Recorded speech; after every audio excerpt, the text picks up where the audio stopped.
Hi everybody, welcome back to my channel.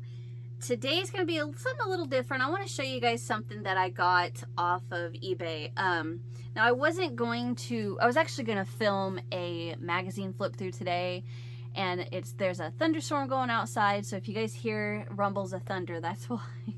I got my old man here, and it's getting a little warm in here, and so I thought I'm gonna actually do that maybe next week, and I just want to get through something that I want to show you that I got off eBay. So now I've seen this, and what it is, it's a binder, and the pictures on eBay showed the front of the binder, a stack of patterns in the binder, and it told not what every single pattern was, but told what the patterns were, and it's told that they were Annie's glorious gown Barbie patterns. And I thought, but it didn't show the patterns. And I thought, okay. Now I've seen listings like that before on eBay, and I have asked for, I had asked for pictures or to know what the patterns were. And they get kind of aggravated when you ask things like that. So I thought, okay, either buy it or don't. Buy it or don't, because I wasn't going to ask for more pictures because they get so crabby about it. And I thought, no, I'm not going to. And then I hem-hawed around it, and I finally was like, you know what, if I don't, I'm going to regret it. And then for like the next month, I'm going to be kicking myself in the butt for not buying it. So I thought, forget it, I'm just going to buy it. And it came in the mail, and I was so happy that I bought it. So that's what today's video is going to be, is a little just showing you what I got. So this is the binder. This was the only thing that you could see. There's a white piece of paper here, and that's because my notes are in there. But this was the binder. And it's a good size binder, and it's pretty heavy. But I'm going to show you guys all of the patterns in this. I'm actually going to open the binder. I should have done this first. Take all these patterns out. Now the patterns show that on the outside show the front and the back of the dress, and that's what I'm going to show you. I'm not going to open the patterns. Yeah, there's nothing to see on the inside anyway. But there are 3 collections in here. I think 2 of the 3 are complete. One of them, I think I'm missing. Where are you going? Well, that's fine. I think I'm missing 1, 2, 3, 4, 5, 6, 7, 8, 9, 10. No. Yeah. I think I'm missing 10 of the other patterns, but that's okay. But the first collection is the Flower Garden collection. And this is the Fairy Tale Bride.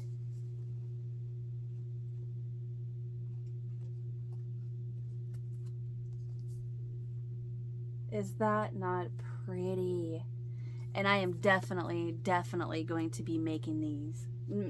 Probably not all of them. We'll see. But one of them I'm going to make. Okay, so there's that one. And this one is Carnation. The yellow and blue combinations. Oh, I love that. And looking at this, the white flowers are fake, but the pink ones are actually crocheted.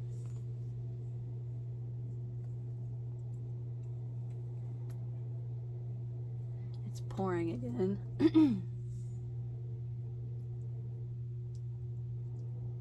This is probably one of my top favorites, this one, Carnation.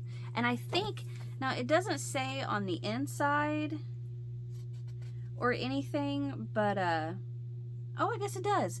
Carnation, the flower of January, is known to express love, fascination, and distinction.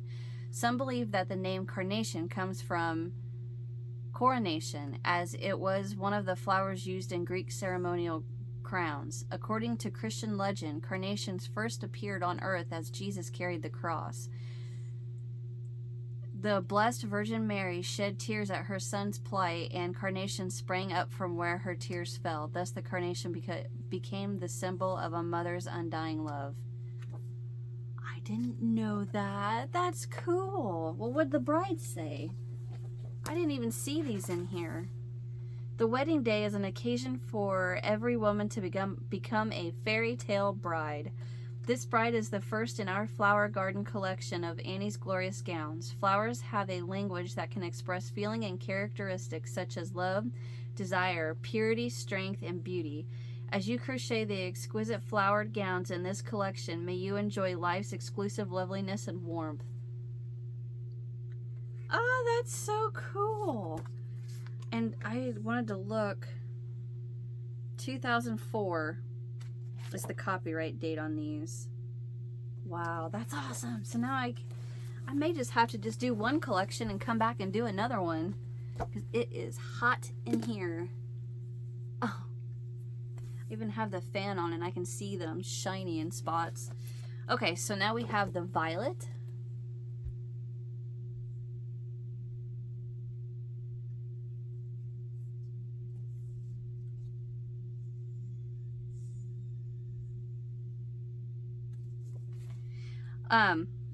I like this one. It's very pretty. Probably not one of my favorites, but the vertical stripes have got me kind of thrown off, but I like it. I like the color choice. Okay, it says, violet, the flower of February, is a symbol of faithfulness and virtue. In the language of flowers, blue violets say, I'll always be true, and are a sign of consistency. What? White violets signify modesty or the desire to take a chance on happiness. And yellow violets convey modest worth. It is said that if you dream of violets, it is a promise of advancement in your life. That's cool.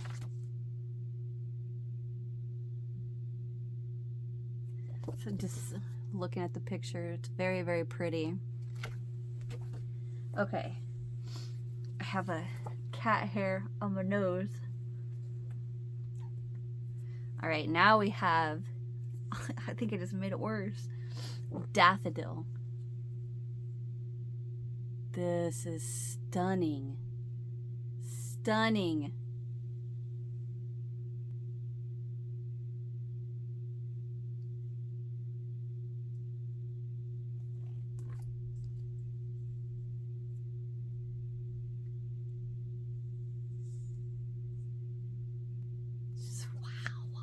Okay, so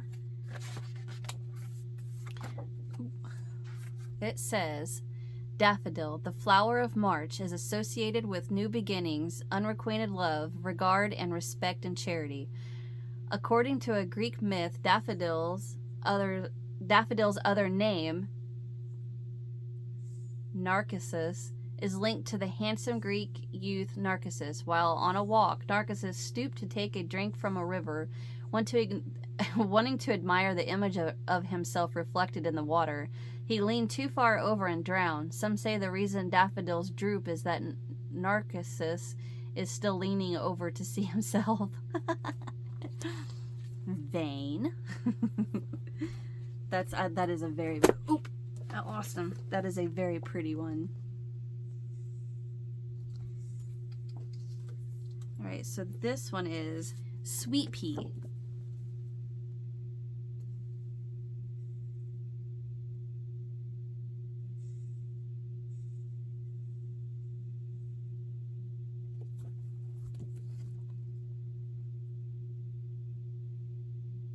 They're so pretty.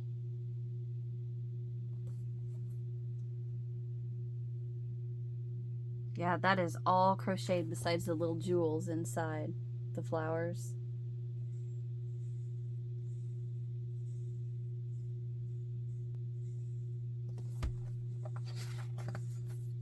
All right, so this one says, Sweet Pea, the flower of April, is a symbol of blissful pleasure and warm thoughts of another. In the language of flowers, sweet peas are given to others to thank them for a lovely time and to say goodbye when departing. This language is said to have begun during the Elizabethan age in Europe, when love and deep feelings for another were never discussed among polite company. During the Victorian era, suitors would send romantic secret messages to their beloved by combining the appropriate flowers in a bouquet. That's cool. So that's Sweet Pea. Then we have Lily of the Valley. This one's pretty.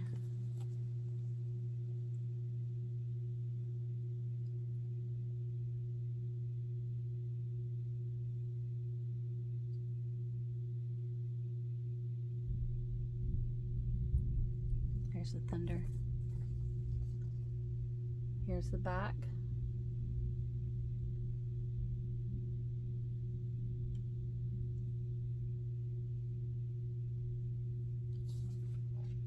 Now this one says, Lily of the Valley, the flower of the spring month of May, is a symbol of purity, gaiety, and I don't know what that word is. Coquetry. So like I'm thinking it means like the only word that comes to mind is conquer. So I don't know if it has something to do with that. But it says, in the language of flowers, the lily of the valley signifies the return of happiness. A suitor might give his beloved this flower to say, let's forgive and be happy again. There is a legend that tells of a sweet affection between Lily of the Valley and a nightingale that came back to the woods when she bloomed in May. Aww. That's cute. These stories are cute. I'm so glad I looked inside and saw that because I hadn't seen those before. So that's a pretty one. Okay, so this is Rose.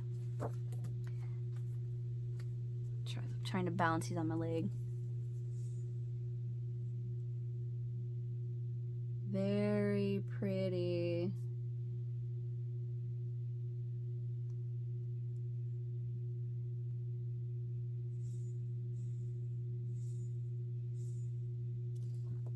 Look at the back.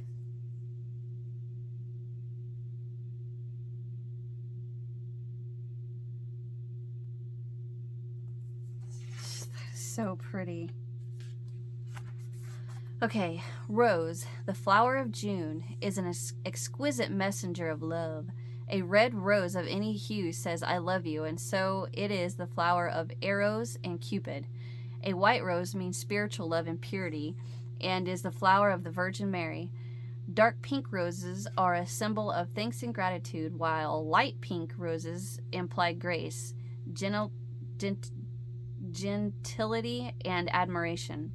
Roses have a long history with fossils showing that they have existed since prehistoric times. I didn't know that. It is said that roses blushed with shame of God expelled Adam and Eve from the Garden of Eden. What? It is said that roses blushed with shame as God... Oh, that was confusing. The reason they're red is because they blush because God expelled Adam and Eve from the Garden of Eden. That confused me. I don't know why. Alright, so now we have Forget-Me-Not.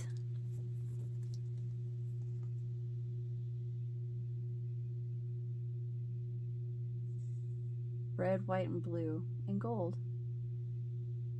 Very pretty. There's the back. Whenever I do make one of these, and it's on my list to make, I'm gonna have to take the doll to my beauty shop to have them do their hair because I ain't gonna be able to do that. It says, Forget-Me-Not, the flower of July, represents true love and remembrance. According to legend, a young couple was strolling beside the Danube when they discovered tiny blue flowers growing on a small island in the river. The young man plunged into the swift current to pick them for his beloved. After safely gathering the flowers, he had nearly reached shore when he was swept away. With his last strength, he flung the bouquet at his sweetheart's feet, crying, "Forget me not," and disappeared. She never forgot him, wearing the flowers in her hair forever after. Oh my gosh, that is sweet. Oh, I feel like she needs flowers in her hair.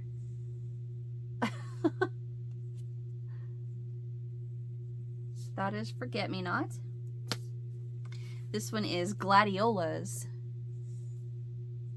This is if I'm not mistaken, I think the lace is called, the lace on this dress is called Lover's Knot, maybe? I can't remember. But this is Gladiolus.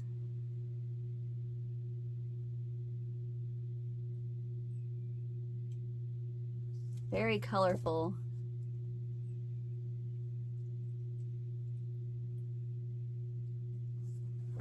You went down.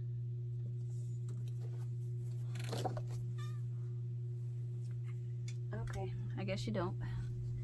All right, so Gladiolus say, Gladiolus, the flower of August, signifies strength of a character in the language of flowers. A member of the iris family, the Gladiolus derives its name from the Latin word gladius, which means the little sword.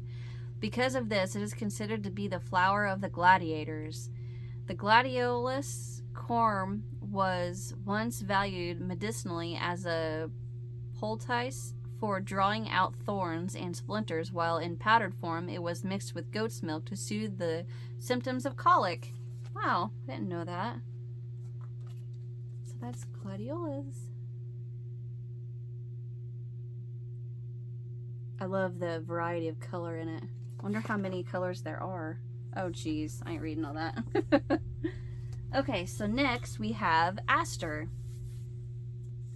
Oh, is that the Lover's Knot?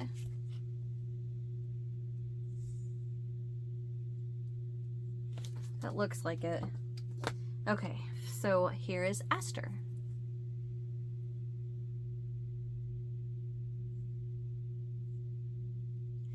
This one almost looks like a velvet kind of yarn. Which this is all made out of thread, but that's what that looks like. Here's the back. This is a very dulled down color selections. But it says, the aster is the flower for September. In Greek mythology, it symbolizes elegance and daintiness and is often thought as a talisman of love.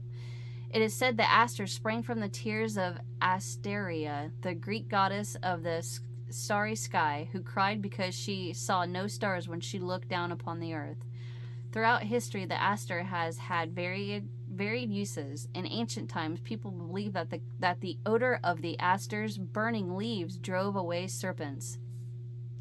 More recently, Native Americans have used it medicinally and substituted the dried leaves for tobacco. Although the leaves and petals have a bitter taste, some value the aster for use in salads and meat dishes. I didn't know that. Huh. There's Esther.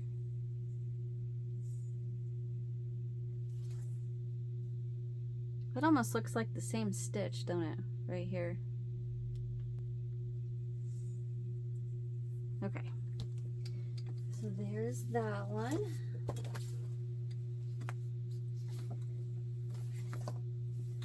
Okay, so this is Calendula. I have no idea. You see it right here? But it's an interesting one. And it has that weird, I wonder what that is.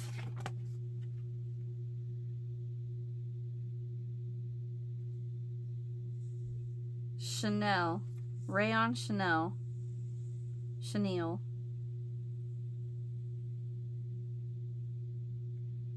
DMC 6-strand embroidery floss.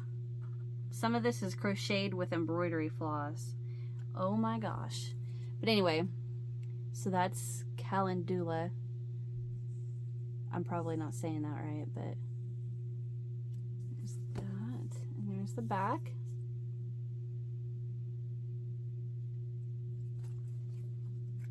And it says, the Calendula, the flower for October, is a symbol of grace and joy. A member of the marigold family, it has deep roots in ancient mythology and was valued historically for its medicinal uses. The Romans used calendula mixed with vinegar to season their meat and salad dishes. Still others use it to ward off mosquitoes and attract fairies to their gardens. Very early Christians called this flower Mary's gold and placed it by the statues of the Virgin Mary. The most sacred flower of ancient India, calendula's stems and flower heads were strung into garland and placed around the necks of holy statues. That's cool. I love the stories in this. It's so interesting. So there's that one. Okay, here's my birth month. Chrysanthemums. Very pretty. Look at that big old bow on the back. I wonder what you would substitute that yarn for with.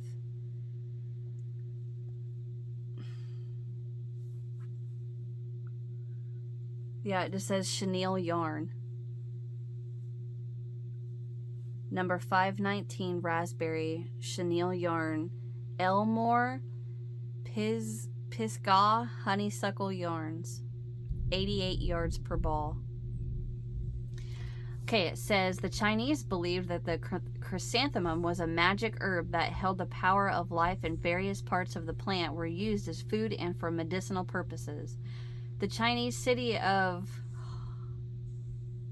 Chuhaizen, which means chrysanthemum city, was named to honor the flower. The Japanese adopted the chrysanthemum as the crest and official seal of the emperor. In Japanese legend, the necklace of the god Izanagani was magically transformed into a golden chrysanthemum after pursuing the goddess Izanami into the Black Night. The chrysanthemum was first introduced into the United States during colonial times, and it has become the most popular autumn flower. Fuzzy butt. Kitty, kitty, kitty, kitty, kitty. Come here, Fuzzy. Today's varieties include shades of pink, purple, red, yellow, bronze, orange, and white. That's so cool. Fuzzy, stop it. You're going to knock my light over. Fuzzy! Okay, last one. I am sweating. He wants out. Fuzzy butt, come here. And this one is December poinsettia. And yeah, that is pink. I thought that would have been red. But this is poinsettia. I like the back. That's pretty. Fuzzy, come here, kitty. Stop headbutting my light.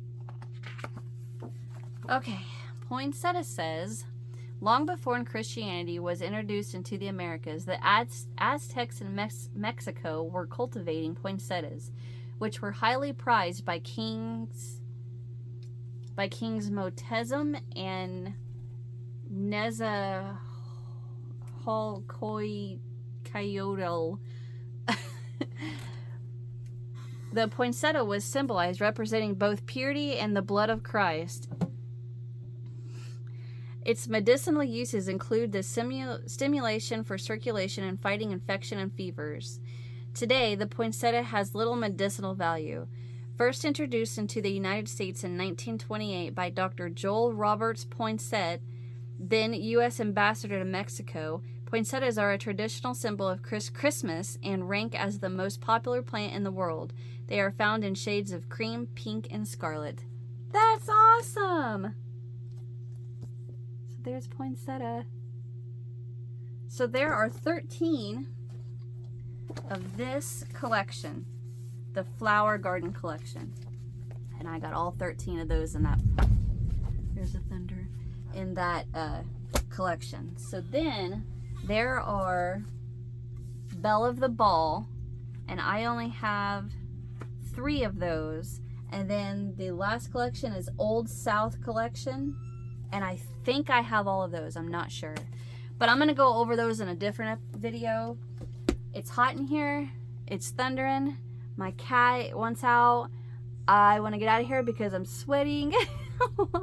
So I'm going to see you guys in the next one. Hit that thumbs up, subscribe, and subscribe, hit that thumbs up, leave me a comment, let me know what you guys think. Tell me which one's your birth month and which one's your favorite. And that's it. Check out the description box, and I'll see you in the next one. Bye.